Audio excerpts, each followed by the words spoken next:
Chapter 1. Oliver asks for more.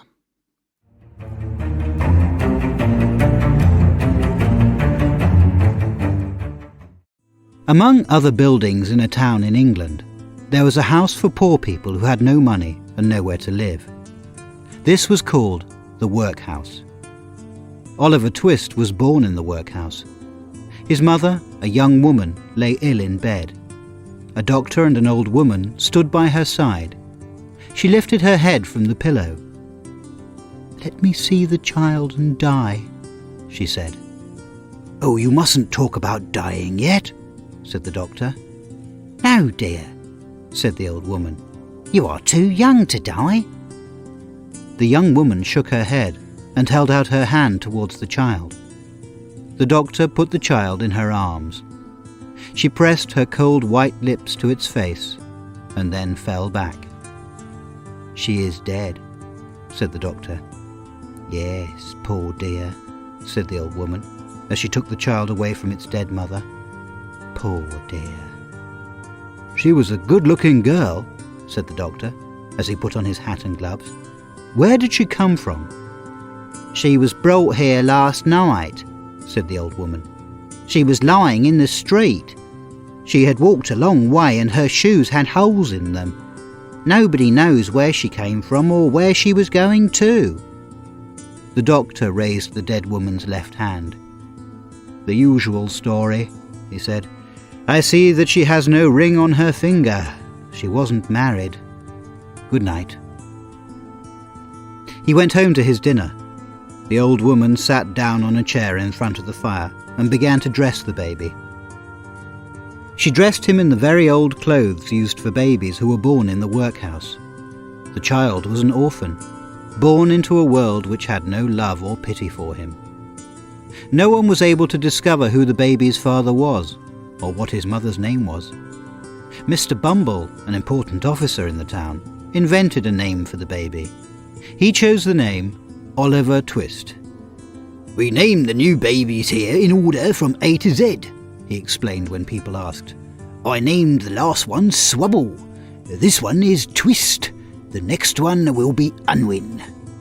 At the age of 9, Oliver was a pale, thin child. He and the other workhouse boys never had enough warm clothes or food. They were given only 3 meals of thin soup every day. On Sundays, they had a small piece of bread. They were fed in a big hall. A large pot stood at one end of the room, and the soup was served by the master. Each boy had one small bowl of soup, and no more. The bowls never needed washing, because the boys cleaned them with their spoons until they shone. One day, Oliver and his friends decided that one boy would walk up to the master after supper and ask for more soup. Oliver was chosen. In the evening, the boys sat down at the tables. The master stood by the pot, and the soup was served. It disappeared quickly. The boys whispered and made signs to Oliver. He stood up from the table and went to the master with his bowl and spoon in his hands. "Please, sir," he said, "I want some more." The master was a fat, healthy man, but he went very pale. He looked with surprise at the small boy. "What?" said the master at last in a quiet voice. "Please, sir," repeated Oliver, "I want some more." The master hit Oliver with his spoon, then seized him and cried for help. Mr. Bumble rushed into the room and the master told him what Oliver had said. "He asked for more," Mr. Bumble cried. "I cannot believe it. One day they will hang the boy." He took Oliver away and shut him in a dark room.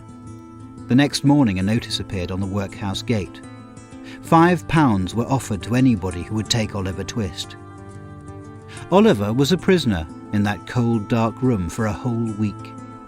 Every morning he was taken outside to wash, and Mr. Bumble beat him with a stick. Then he was taken into the large hall where the boys had their soup. Mr. Bumble beat him in front of everybody. He cried all day. When night came, he tried to sleep, but he was cold lonely and frightened. But one day, outside the high workhouse gate, Mr. Bumble met Mr. Sowerberry.